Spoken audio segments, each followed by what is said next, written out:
მოგესალმებით. Hello. ჩილოსოფოსი მეგობრები. ჩვენს YouTube არხზე. ჩვენ ვაგრძელებთ თემას ემოციური ინტელექტი. წინა ვიდეოს გაგრძელება იქნება ეს მეორე ნაწილი. იმიტომ რომ ისე ტექნიკური ხარვაძის გამო რაღაც გაგვიწყდა შუაზე და ეხლა ვეცდებით რომ განვავრცოთ ეს ვიდეო და გავაგრძელოთ. შევჩერდით ემპათიაზე. ემპათიაზე ვამბობთ მაგას ხო რომ სწორი სიტყვა მთლად ისე ერთი სიტყვით რომ გადმოაქართულო თითქოს არ არსებობს რა არის სხვისი დაახლოებით შეიძლება გაიგო როგორც ემოციური ინტელექტის განსაზღვრებას რომ მიუყენო ეს არის სხვისი ემოციების გაგების და თანაგრძნობა და თანაგანცდა ცოტა უხეში სიტყვებია რა, იმიტომ რომ კი ეგეც არის, მაგრამ თვად იმ შინაარს არ გამოხატავს, რაც ემპათიაში დოს რა. ემპათია უფრო არის ის, რომ გაიგოს სხვისი ემოციები და შენი რეაგირება იყოს შესაბამისი იმისი ემოციების შესაბამისი. ხო, აი მაგალითად რო ვთქვა, თან ესე ნახე, რომ თურმე 9-10 თვის ბავშვს უკვე აქვს ემპათიის უნარი. ანუ როცა ტირის ვიღაცა ხედავს რომ ვიღაცა ტირის, შეიძლება მასაც ცრემლები მოადგეს, ანუ უბრალოდ დასევდიანდეს. ანუ აქედან იწყება ჩვენი ემპათია. ცევის მოდელირებაც არის ეგ. ბავშვების მოდელირები ძალიან კარგად სწავლობენ და შესაბამისად ვიღაცა რა ტირის, ესეც ხო, მშრალად რო არ განვიხილოთ, ემოციებზეც გადავიდეთ და ნამდვილად ემპათიის განცდა აქვს 9 თვის ბავშვებს ასე მგონია, რომ ხელა შესაძლებლობები გვაქვს. ემოციების განცდა აქვს, უბრალოდ მარტო ეგ არ არის თქო რა, ისე ძალიან პატარა ასაკში. ხო, მაგალითები რომ მოვყვანოთ, უფრო ადვილად გასაგები იქნება, რაც მქონდა ჩანიშნული უცბად მაგას ვიტყვი და მაგრამ შენ აი მაგალითად თუ შენი მეგობარი რაღაცა უჩვეულო წყნარად არის, როცა სხვა დროს რაღაცა მხიარულია ხოლმე ძირითადად და შენ შეამჩნიე, პირველ რიგში შეამჩნიე და ესე უკვალოდ ესე არ დატოვე. მიხვედი და უბრალოდ ჩაერთე დიალოგში. პირდაპირ აი წინაზე განვიხილოთ და ძალიან კაი იყო ეგ მაგალითი. პირდაპირ არ უნდა აჯახო რა გჭირს, რატო ხარ ცუდად, რამე ხო არ მოხდა. უბრალოდ დიალოგში რო აიყოლიო და მე თუ მოუნდება თვითონვე გადმოალაგებს თავის ემოციებს ესე რა ვთქვათ რა. ან ის არ უთხრა რომ დედა რა სახე გაქვს? ამოხდა ეგეთი. რა ფერფთალი. შენ ნამდვილად წნევა გექნება. ხო. საერთოდ როცა ემოციებზე საუბრობ ხოლმე ძალიან ძნელია გაიგოს სხვისი ემოციები რა. რაც არ უნდა ემპათიით ახსავს იყო ადამიანი, მაინც ძნელია, იმიტომ რომ გინდა არ გინდა ადამიანები ინდივიდუალური ტიპები ვართ და ერთი და იგივე რაღაცას მაინც სხვადასხვანაირად განვიცდით. კი, უბრალოდ აი აქ ემოციური ინტელექტზე მეტყველებს ის, რომ შენ შეამჩნიე, რომ შენი მეგობარი დღეს რაღაცა სხვანაირად არის. უჩვეულოდ წყნარია, უჩვეულოდ გაღიზიანებულია და ეგ უკვე მიუთითებს როგორი ემოციური ინტელექტის მატარებელი ხარ. მაგ დროს შეგიძლია კითხო უბრალოდ რა რაღაცა ხო არ გინდა რამეზე საუბარი, რამის მოყვა ხო არ გინდა. თუ იცი დაახლოებით კონტექსტი რა შეიძლება ხდებოდეს, ხო შეგიძლია პირდაპირ იმ თემაზე არ დაიწყო მაინც საუბარი და ცოტა შემოუარო გვერდიდან, სადამდე მიგიშვებს გაიგო, დავუშვათ რაღაცა არის პირად პრობლემას ეხება, ხო, პირად საკითხს ეხება. შეიძლება არ სურდა შენთან საუბარი მაგ თემაზე, და ჯობია ესე შემოუარო მაგ თემას. სადამდეც მიგიშვებს, იქამდე მიყვედა. ხო, საზღვრები სულ ძალიან მნიშვნელოვანია ხოლმე. იმდენად არ შეიჭრა, რომ პირიქით დააფრთხო და საერთოდ აღარ მოუნდეს არასდროს არავისთან მაგ თემაზე ლაპარაკი. მე მქონია პირადად მსგავსი გამოცდილება და იმის მიუხედავად, რომ შეიძლება შენ მართლა გქონდეს ძალიან დიდი სურვილი, რომ გაიგო უბრალოდ ინტერესი. მაინც რა ვიცი, ჯობია ხოლმე საზღვრების დაცვა და საბოლოო ჯამში იქამდე მივსულა, რომ აუცილებლად გაჩენია იმ ადამიანს სურვილი, რომ მე ყველაფერი მოეყოლა თავისით, რაღაცნაირად დიალოგის. ხო, აუცილებელი არ არის იმ წუთში დაждდეს და მაშინვე დაიწყოს ყველაფერი საუბარი, ხო? რაღაც მინდოდა მაგაზე მეთქვა, დამავიწყდა ისე. რა გახსენდება? იოგას პრავლია სულ. მეორე მაგალითი რაც მქონდა, აი ისე გაბრაზებულია შენი მეგობარი და ისე მომჩნევდა რაღაც უბრალოდ ემოციები იყო სხვა ჩემ მაგალითებში. ერთი მოწყენილი იყო, მეორე გაბრაზებული იყო და ისევ და ისევ დიალოგში შედიხარ, მაგრამ უშუალოდ იმ თემაზე არ უწყებ ლაპარაკს, შემოვლით იგზებით მიდიხარ იქამდე. ან არ მიდიხარ და აძლევ დროს, უბრალოდ ეუბნები, რა ვიცი, დიალოგში შედიხარ ემპათიას გამოთქომ როგორმე, არ ვიცი რა გზით. მაგ დროს კარგი ვარიანტია ნეიტრალური კითხვებით დაიწყო რა. ხო, ან უბრალოდ ეტყვი რა თუ სურვილი გექნება, აი როცა სურვილი გექნება, ამაზე ვისაუბროთ. და აძლევ დროს. კი, ეგეც შეიძლება უბრალოდ მან თუ კი ადამიანი არის ინტროვერტი, შეიძლება მაინც არ გაიხსნას რა შენთან. ეგ ნათქვამი აღვიქვას ისე რომ აი მე ხა შენთან საუბარი არ მინდა. იმის გადმოსახედიდან რომ შეხედო რა. შენ თვითონ როცა გამოხატავს სურვილს, მაშინ შეგიძლია მოხვიდე და ვისაუბროთ, მაგრამ თუ მეგობარია, მაშინ ჯობია რომ ცოტა უფრო პროაქტიული იყო. ანუ შენ თვითონ შეთავაზო რომ ეხლა ხო არ გინდა ან კითხვა დაუსვა ისე რომ დაიწყოს საუბარი რა. ეს კი არა რომ აი მაგალითად საუბარი გინდა თუ შეკითხები დიდი ალბათობით გეტყვის არა. რაღაცა ღია კითხვებით რომ მიხვიდე რა რომ რაღაცა არჩევანი მისცე თვითონ. კი და არა პასუხების გაცემის საშუალება რო არ ქონდეს ყველა კითხვაზე რა. კი და თინეიჯერზე მქონდა კიდე ერთი მაგალითი ახასიათებს ხოლმე ზოგადად თინეიჯერებს ძირითადად მშობლების მიმართ გამოხატვა აგრესიის. და თუ რაღაცა გარეთ მოხდა ისეთი რაღაცა, რამაც გააღიზიან ან ცუდ გუნებაზე დააყენა, ამაზე საუბარი ძირითადად აი იშვიათია ხოლმე შემთხვევა, რომ მივიდეს სახლში და ამაზე მოუნდეს საუბარი. ხო და აი მშობელი პირდაპირ არ უნდა მივიდეს და აი რა მოგივიდა, ხო გითხარი რომ გარეთ რო გახვიდოდი ეს აგემართებოდა და ანუ ესეთი კრიტიკა კი არა, პირიქით ანუ მისცეს დრო, ჩამშვიდეს ემოციები, გაერკვეს თავის თავში და მე რეკითხოს რომ ხო არ გინდა საუბარი. მშობლობის მიმართ თანაგანს, ანუ მშობლობის ემოცია რა არის ხოლმე ასეთ დროს. აი ეგეთი რა კრიტიკა ძირითადად. აი არა, თვითონ რას განიცდიან ის კი არა რომ საკრიტიკა. ხო, რას გამოხატავ. ანუ რას განიცდიან და ალბათ შიშს და ამიტომ რა ვიცი ვფიქრობ. ჯერ არ მყოლია თინეიჯერი ბავშვი რა არის მაგასაც შემიშველი, მაგრამ ხო, მგონია რომ შიშს განიცდიან, აი რა მოუვიდა, რამე ხო არ მოხდა, ხო არ იჩხუბა, რა ვიცი მე კიდე უარესია მართლა დაიფაროს. ხო, ერთ-ერთი არის ეგ კიდე? შიშის გარდა არ შეიძლება განიცადოს, არ ვიცი.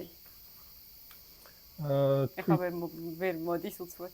პირდაპირ რომ მაჯახე კითხვა, ეგრევე ვერ მოდის ხოლმე რაღაცა შემოიქცებით უნდა მიმიყვანო. თვითდანაშაულის განცდა ხოლმე კიდე რომ აი მე სადღაც რაღაც შემიშალა და ეხლა შემოშული მაგიტოა რა ესე. შეიძლება საერთოდ არ იყოს ერთმანეთთან კავშირში ის რაც გარეთ ხდება და ის რაც რასაც მშობელი განიცდის, მაგრამ ნუ მშობელი ძირითადად დედები უფრო მეტად. რა ჩემი რაღაცა მამები არ ფიქრობენ ხოლმე 100% არ ვამბობ, მაგრამ შემთხვევათა უმრავლესობაში, რა ვიცი, მე რაც ქონია, იქიდან გამომდინარე, შემიძლია გითხრათ, რომ მამები უფრო ნაკლებად ფიქრობენ მაგაზე. ცოტა შტერები ვართ ხოლმე კაცები რა, მაგნაწილში. ეგ მაგაზე მინდოდა და ზუსტად მე თქვა, შტერები ხარ თუ არა, მოდი, ეს არ ვიცი. შეურაცხყოფად არ მიიღოთ მაინც, მაგრამ შენ თქვი ესეთი რაღაცა წინა რომელიღაცა ვიდეოში აღარ მახსოვს, რომ ქარლს რადგანაც ბავშვი იყავს მუცელში, მე ბავშვთან უწევს ურთიერთობა დიდხანს, მოვიძიე და მართალი ყოფილა, რომ ქალებს უფრო შეუძლიათ ემოციების, გრძნობების, რა ვიცი, აი ამ სხეულის ენის გამოხატულებით, თუ ტირილით გინდა თუ მიხვედრა. მართალი ყოფილიყარ. ეგ იუნგსაც ამ შემთხვევასაც ძალიან კარგად ერგება, რომ კი ალბათ ესეთი უნარები ქალებს უფრო აქვთ და ალბათ უფრო უგებენ. გაგების უნარიც უფრო მეტი ექნება. ხო, იუნგსაც აღწერილი აქ ეგ რატო ხდება მასე რა. და კიდე იმას ალამპის აქვს აღწერილი სხეულის ენაში, რატო იგებენ ადამიანები სხეულის ქალები სხეულის ენას უკეთესად ვიდრე მამაკაცები რა. იქაც კავშირია იმასთან. ბავშვის აღზრდასთან უზღუდყოფის პერიოდთან არის კავშირში და კოლექტიურად არის ცნობიერთან რა. იმიტომ რომ კაცების ძირითადი ფუნქციები რა იყო უხსოვარ დროში. ადი ინადირე მოიტანე საჭმელი. დაეცვა ხო რაღაცა გამოქვაბულში შევარდა. კი, ქალის ფუნქცია იყო ის რომ ბავშვისთვის მოევლო, სადილი დაეხვედრებინა ან შემგროვებლობა იყო. შესაბამისად ბავშვთან ერთად გაცილებით მეტი დროის გატარება უწევდა და მაქედან გამომდინარე ქალებმა ისწავლეთ უკეთესად სხეულის ენის გაგებაც. ექსპრესიით ამოცნობა რაღაცა. ხო, ნუ ეხლა 1 წლამდე მინიმუმ ბავშვი არ საუბრობს ხო, რაღაც ფრაზები შეიძლება თქვათ, ერთიანი ერთწლიანი ფრაზები, მაგრამ საუბრით არ საუბრობს. კი უკეთესად ამოიცნობთ ხოლმე სხეულის ენას, მაგრამ ზოგიერთ შემთხვევაში რაღაცებს გადააჭარბებთ ხოლმე რა. ხო, მაგას ხსნით მე იმით რომ აი რა ჩვენ უფრო ფრთხილები ვართ ვიდრე კაცები. ზოგიერთ შემთხვევაში ხელს გიშლით, მათ შორის ფრთხილები ვართ თუ არა, შეიძლება რაღაც ემოციები და გრძნობები უფრო რაღაცა ღრმა გვაქვს. მოდი ესე პოეტურად წავიდეთ. პოეტურად. რაიც. შემდეგზე გადავალ. ემპათია შევწყვიტოთ. ოკეი.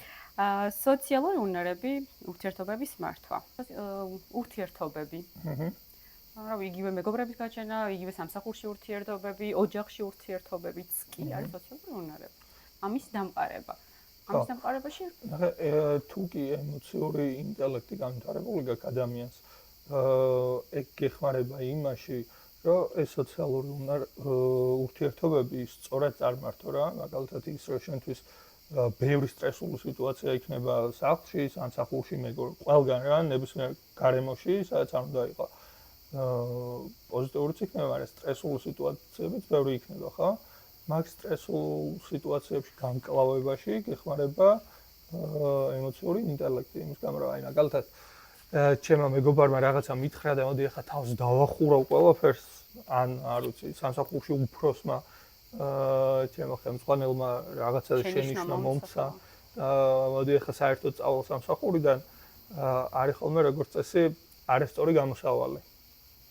უფრო გაქცევას. შეიძლება თან აფექტის მდგომარეობაში წაი გამაბრაზა და მაშინ მოდი განცხადებას დავწერ და წავალ. ხო, არის ხოლმე ეგეც რომ ეგეც სურვილები გვისდება ხოლმე ხანდახან.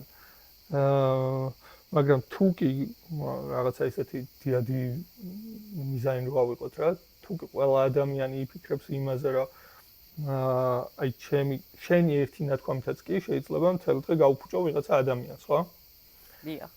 თუ კი იფიქრებ მაგაზე რომ რაღაცა სწორად როგორ თქვა, ისე რომ შენი მდგომარეობა გადმოსცე, გააგებინო ადამიანს, ოღონდ შეურაცხყოფელი არ იყოს მისთვის, ან ისეთ ადგილას, ისეთ კინოულ ადგილას არ დააბიჯო ფეხი, რაც მისთვის ესეთი ძალიან გრძნობი არიან. თან იცი. ხო, თან შეიძლება არც იცოდე, მაგრამ ნუ მაინც უნდა ეცადო რა, მაგიტომ ზოგიერთ შემთხვევაში პოლიტკორექტულობა არ არის ხოლმე ცუდი. ზოგიერთ შემთხვევაში განშტერობაა, მაგრამ ზოგიერთ შემთხვევაში ხო, და აი აქ მეც მქონდა მონიშნული, როგორ უნდა ვთქვათ არა, ისე რომ ეს არ გავაღიზიანოთ ვიღაცა ვინც რაღაცას გთხოვს. თუნდაც სამსახურში, თუნდაც სახლში, ძალიან რთულია ეს პირდაპირ არას თქმა. ყოველთვის არ არის საჭირო რომ თქვა არა რა. ან მე მაგალითზე შემიძლია თქვა ის რომ ბევრი ისეთ საქმე გამიკეთებია, რაც პირდაპირ ჩემ ხელშეკრულებაში არ შედიოდა. მაგრამ თუ კი ხედავ რომ მაგით ჩემთვის არ არის რთული გასაკეთებელი და შემიძლია სხვა ადამიანს უბრალოდ მივეხმარო, იმიტომ რომ არ იმას ძალიან ბევრი საქმე აქვს. და ამ ჩემი გაკეთებული საქმით ოდნავ მაინც შემოსუბუქებ, ავტომატ არა შეიძლება რომ რაღაცა მეგობრობაში გადადის, რომ სამსახურებრივი ურთიერთობები არ არის მარტო კოლეგიალობაში. არ არის მარტო რაღაც რობოტული დაქვავალებები ნეშია. ამ ზიგით არაფერი არ არის. ურთიერთობები არსებობს, რაც რა ვიცი, ხა ემოციებზე გადის და მნიშვნელოვანია. ხო, თუმცა მან საზღვარი მაინც მოგიწევს რომ გაავლო, იმიტომ რომ ეგ არ უნდა გადაიზარდოს ვალდებულებაში, ხო? ანუ ადამიანმა უნდა იცოდეს, რომ შენი კეთილინებით აკეთებ მაგას, იმის კი არ უნდა უთხრა, რომ ეხა მე ჩემი კეთილინებით დავждები და ამას გავაკეთებ, იმიტომ რომ დღეს დაგეხმარები მაგალითად რა და ეს არ იქნება ყოველთვის. ხო, ან შემიძლია არ არის ეს რთული. ხო, დღეს თქვა არსად მივდიო, არაფერი მაქვს დაგეგმილი და მოდი კაი დაგეხმარები, რომ ცოტა შეგიმსუბუქო. მაგრამ თუ ხშირ ხასიათს მიიღებს და რაღაცნაირად ხო, მე უკვე მოთხოვნილება უჩნდება ადამიანს. მე შეიძლება პირდაპირ უთხრა, რომ იცი რა, რამდენჯერმე კი დაგეხმარე, მაგრამ ეხა არ მცალია რა, ჩემი საქმე მაქვს გასაკეთებელი. ხო, ეს არ უნდა იყოს მისთვის მიუღებელი, თუმცა არა ყოველთვის არის ხოლმე ისეთი რა, ვისაც ეუბნები არას, მაინც უკმაყოფილად რჩება. რანაირადაც არ უნდა უთხრა, მაინც უკმაყოფილად რჩება. გინდა სამსახურში, გინდა ოჯახში, გინდა მეგობრებთან. ჯობია ის დარჩოს, ვიდრე შენ დარჩა. ნუ მასეთ შემთხვევაში რა. ეგოიზმი მაინც იმარჯვებს, ხო? კი. მაგრამ ურთიერთობები შენარჩუნდება, ხო, თქო ისი არა, რომ არას გამო ურთიერთობას დაკარგავ. თუ ადეკვატური ადამიანია, მაშინ შენარჩუნდება, ეხლა შენთვისაც უთქვამთ ალბათ არა რაღაცაზე, ჩემთვისაც უთქვამთ. მაგრამ ეგ იმასაც დიოს მომცემ არა. დიოს მომცემ არა, ხო. კაი, მე კონკრეტულ მაგალითებზე გადავა უშუალოდ რაც მქონდა მონიშნული. კაი. აი როცა ჯგუფის უფროსი ხარ, რაღაცა ის უფროსი ხარ? რაღაცა ჯგუფის ყავს სამსახურში, მათი უფროსი ხარ და რაღაც ახალი დაინერგა. და ის კი არა რომ მიხვალდა ყველას ეუბნები რომ აი ეს უნდა გაკეთდეს, ეს ჩამოწერილი ყველაფერი ცნობდა მორჩა. არამედ ყველას ეკითხები აზრს, თუ რა აზრი გააჩნიათ ამ თემასთან დაკავშირებით, ამ სიახლესთან დაკავშირებით. და ყველას რაღაცა დაგდებ, ასე რომ ვთქვა, აგდებ ცუდად თქვამია. აფასებ, ანუ აგზნობინებ ყველას თავის მნიშვნელობას, რომ აი რა მნიშვნელოვანი ხარ სამსახურისთვის, რომ შენი აზრი გვაინტერესებს. ახლა მან თუ მიაწვდი ესე რომ აი მე ეს გადავწყვიტე და თქვენ რას ფიქრობთ ამაზე, დიდი ალბათობით სურო იდეალური გადაწყვეტილება მიიღო უკმაყოფილება მაინც გეხდა. ხო, აგრესიაც იქნება. აი ბავშვებთან მაგალითად არის ის, რომ როდესაც კლასში რაღაცა წესებს იმუშავებ, ჯობია თვითონ ბავშვებით ჩართო მაგ წესების შემუშავებაში. იგივეა, აბსოლუტურად იგივეა სამსახურზე. ზრდასრულების შემთხვევაშიც აბსოლუტურად იგივეა. გასწავლდებით დიდად ბავშვებისგან. ანუ ნებისმიერი წესი, რაც გინდა დანერგო, ახალი წესი, ჯობია რაც იმათ ეხებათ რა, იმ ადამიანებს ვინც დასაქმებულია, ჯობია მათთან ერთად შეიმუშაო ეგ წესი. იქაც იქნება უკმაყოფილებაც იქნება, განსხვავებებიც ძალიან ბევრი იქნება, მაგრამ მანდ უკვე მოგიწევს ის, რომ რაღაცა შეჯამება შენ თვითონ გააკეთო, თუ ძალიან გადაუხვიეს და ძალიან აბსურდული რაღაცები თქვეს, დააბრუნო ისევ იმ საუბარში და საბოლოოდ მიიყვანო იქამდე, რომ ყველაზე მაგას დიდი ხელოვნება ჭირდება და დიდი ემოციური ინტელექტი ასევე. ხო, ყველაზე დიდი მუღამი არის ის, მაგ შემთხვევაში არის ის, რომ ადამიანებს მიაღებინო ის გადაწყვეტილება, რომელიც შენ გინდა რომ მიიღო რა. ხო, ეს რაღაც მენეჯერული ისინია, ალბათ რაღაც სკილები, უნარები. ხო. კარგად მართვა ჯგუფი ისე, რომ ყველა გმაყოფილი დარჩეს და თან ის გაიტანა, რაც შენ გინდა. ხო, ეგ სასაუბროდ შეიძლება. მანდ იმის უნარი უნდა გქონდეს, რომ რაღაცები დამალო რა, ის რომ ადამიანები გადაწყვეტილებას მიიღებენ ისე რომ ეგონებათ რომ თავისი მიღებული გადაწყვეტილებაა და შენ არაფერში უშ ხარ, იმათ მიიღეს ეგ. მაგ შემთხვევაში ჯილდო რაც შეიძლება მაგას მოყვეს, მაგალითად ის რომ აი ჩვენმა მენეჯერმა ეს ვერ მოიფიქრა პირობითად და აი ჩვენ ჯგუფმა ისეთი მაგარი ტიპები ვართ რომ ეს გადავწყვიტეთ, ეგ უნდა განუმტკიცო ხოლმე რა. ხო, ანუ არ არის მაინც და მაინც ჩაციკლა იმაზე საჭირო რომ აი მე მოვიტანე და აი ეს გავიტანე და რამეთ ხო მე ვარ მნიშვნელობა აგრძნობინო და შეიძლება იგივე თანხwebdriver გამოდგეს უბრალოდ იმათ ახლა მიზნის მიღწევაა მან რომ ისე მოხდეს რაღაცა როგორც ჩვენ გინდა მოხდეს. კარგი, შევაჯამოთ ახლა როგორ გავიღრმავოთ ემოციური ინტელექტი. ასეთი კითხვა მქონდა და საბოლოოდ მე თვითონ ჩამოწერე და შენ თუ რამე შენიშნო გექნება ან რაღაც ისეთი. გამოვიყენოთ stop მეთოდი, ეს 10 წამის მეთოდი და ჰაერზე გასვლა და მოსუნთქვა ჩასუნთქვა მედიტაცია ლოცვა ძალიან ბევრი რამე ჩამოთვალეთ და მართლა კარგად მუშაობს ჩემ შემთხვევაში. ეხლა მე თუ გაღიზიანებულო 1 წამით ავდგები გავალ მოწევ და მოვა. აი მოწევაც. მეორე რაც იყო დღიური წარმოება. ძალიან მომწონს ეგ. კი, კარგად მუშაობ და სტუდენტობის პერიოდში განსაკუთრებით ეხლა სამწუხაროდ არ მაქვს, მაგრამ თუ დამჭირდება გახსენებასაც რა უდგას წინ. თუ თქვენ ვინმე ჩვენი მსმენელი ამ მეთოდს იყენებთ, კარგი იქნება რომ კომენტარებში დაგვიწეროთ და გავეცნობით აუცილებლად თუ კითხვები ექნებათ, გიპასუხებთ და კითხვებზე. მესამე რაც მქონდა, ჩართე გააზრება, ჩაანაცვლე პოზიტიური თმეთქი, ეს პოზიტიური შენ ძალიან არ მოგწონს ხოლმე ეს სიტყვა. აი მაგალითად რაღაცა ისეთი მოხდა რა, თუნდაც სამსახურში, ან სკოლაში, უნივერსიტეტში რა მნიშვნელობა აქვს. და აი როგორ ჩავფლავდი ამაში, როგორ ვერ უპასუხე იმ კითხვას და ამის ნაცვლად უბრალოდ ვუთხრათ მეთავს, რომ აი ამ მაგალითზე მე ვისწავლე. ამ შემთხვევაში შენ რასაც ამბობ, შენ ტვინი აღქვამს ისე რა, როგორც ამბობ რაღაცას. თუ იტყვი იმას, რომ აი მე როგორ ჩავფლავდი, მაშინ მართლა მასე განიცდი და თუ იტყვი რომ რა ეს კი შემეშალა, დაუშვათ. ან აი ამ ნაწილში შემეშალა და ეს რო შევცვალო, შეიძლება უკეთესად გამომივიდეს. აქ შემთხვევაში ინტუინი აღიქვამს როგორც შესაძლებლობას, რომ სხვა დროს უკეთესად გააკეთო. კი ბატონო და მეოთხე რაც მქონდა, მოусმინე შესწორებების გარეშე, ანუ ზოგჯერ, აი როგორც ჩვენ თქვით, რომ ეხლა მე რო გისწორებ ხოლმე რაღაცას. ხო, ეხლა არ საჭიროებ. როცა საჭიროებს. ჩაგიჭრები ხოლმე. ეგ არაფერი, ეგ დიალოგის შემადგენელი ნაწილია, ასე რომ უცბად თუ რაღაც იდეა მოგივა, თუ მაშინ ვერ თქვი, შეიძლება დაგავიწყდეს და გაპატიებ. და სხვა დროს, როცა შემამჩნევ, რომ ან ცუდ განწყობაზე ვარ, ცუდ გუნებაგანწყობაზე ვარ. ეგლია მოხვიდე და რაღაცა უბრალოდ თუ მოსმენა გინდა ჩემი და მეც საჭიროებ რომ ვიღაცას მოვუყვე უბრალოდ ანუ ჩასწორებების გარეშე რომ რაღაცა კი არ მიმანიშნო რომ ეს ესე რომ გაგეკეთებინა, ან ესე რომ გააკეთო, უბრალოდ მოსმენა ძალიან კარგია. და რაც მინდოდა მეკითხა აქედანაც მსმენელს კითხავ იმას თუ როგორ ამოიცნობენ ხოლმე თავის ემოციებს, თავის გრძნობებს, იგივე დღიურს თუ აწარმოებთ, იგივე თუ იყენებთ 10 წამიან მეთოდს, ეს გასვლა და ამოსუნთქვის მეთოდს და ასე შემდეგ და თუ რაიმე ემოციური ინტელექტთან დაკავშირებით ისტორია გაქვთ გასაზიარებელი, სიამოვნებით ვნახავთ თქვენ კომენტარებს. გელოდებით კომენტარებში, რა ხო არ გაქვთ დასამატებელი. ემოციური ინტელექტზე რა მოხდება? გამოგვიწერეთ. გამოგვიწერეთ. კიდე რა? ძალიან მნიშვნელოვანია ჩვენთვის გამოწერაც, გაზიარებაც. და მოიწონეთ ჩართეთ აუცილებლად და კომენტარები მოწონებები ძალიან მნიშვნელოვანია იმისთვის, რომ წავხალისდეთ უფრო მეტად, ჩავწეროთ უფრო მეტი ვიდეო, თუ რაიმე კონკრეტულ საკითხზე გაინტერესებთ. ბოდიში რო გაწყვეტინებ ისა. წინაზე არ მახსოვს ის ჩაიწერა თუ არ ჩაიწერა რა. კითხვა შველის თქო. შველის კი არა ეხმარება ემოციური ინტელექტის განვითარებას. არ მახსოვს მეც და თქვი და ხო, იმ ადამიანების, იმ პერსონაჟების ემოციურ მდგომარეობას ზოგიერთი მწერალი ძალიან კარგად აღწერს ხოლმე. შესაბამისად, შენ თვითონ იჭერ შენ თავში იმას, რომ აი ამ სიტუაციაში მეც მქონია ესეთი განცდა. კავშირს პერსონაჟთან, ხო? პერსონაჟების ემოციებთან და გრძნობებთან. როცა ტექსტს კითხულობ, ნებისმიერ შემთხვევაში რომელიმე პერსონაჟთან კავშირს პოულობ ხოლმე. შეიძლება რამდენიმესთან, ზოგიერთთან რამოდენიმე ნაწილში, ხო? და იმათი ემოციების აღწერა გეხმარება იმაში, რომ შენი ემოციებიც გაიგო და პლუს სხვა ადამიანების ემოციებიც გაიგო, მასთან მიმართებით როგორ არის რა. კი, აი კარგი იქნება თინეიჯერები თუ ვისმენენ და სკოლის მოსწავლეები.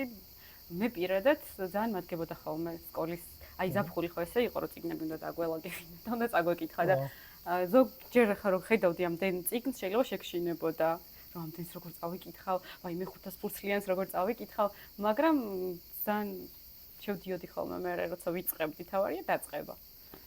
და მე კიდე ძალიან ეხმარებოდა ემოციების გაგებაშიც და კითხოც მაგრაში თავის გაიგივებაში პერსონაჟს. ძალიან ისე ჟღერს ხა მაღალფართო დამრიგებლური ტონით. და ხო მაგრამ ვისაც გინდათ რომ ემოციური ინტელექტი გაიხმაოთ, კითხვა ძალიან დაგეხმარებათ მაგაში. კი ბატონო, არა მარტო ეგ თან ლექსიკური მარაგი იდეალურად გამოვიმუშავა მე კითხვით. კი, ძალიან მნიშვნელოვანია. მათ შორის აი შენი რო გაიგო ის რა ემოცია გაქვს. ერთია რომ შეიძლება შეიგრძნო რა, მაგრამ გადმოცემის უნარი. რაღაცა ხონდა თქვა, აღწერო ის რას განიცდი. შესაბამისად ლექსიკური მარაგი მაგისთვის ძალიან გჭირდება. და ბავშვთანაც ელისაც ძალიან ბევრს უკითხავდი უკვე იმასაკიდან რა დროსაც შეეძლო ასე ვთქვათ გაიგო და სიტყვები ესწავლა და მაგრად მუშაობს კითხვა. მაგრად. ასე რომ დაგვაიქეთ, გაგვაზიარეთ, გამოგვიწერეთ, ზარზღილაკი ჩართეთ, დაგვიკომენტარეთ, რა ვიცი თუ მოგწონთ ეს ვიდეოები რა თქმა უნდა ეპიზოდამდე. ჩაო. Ciao.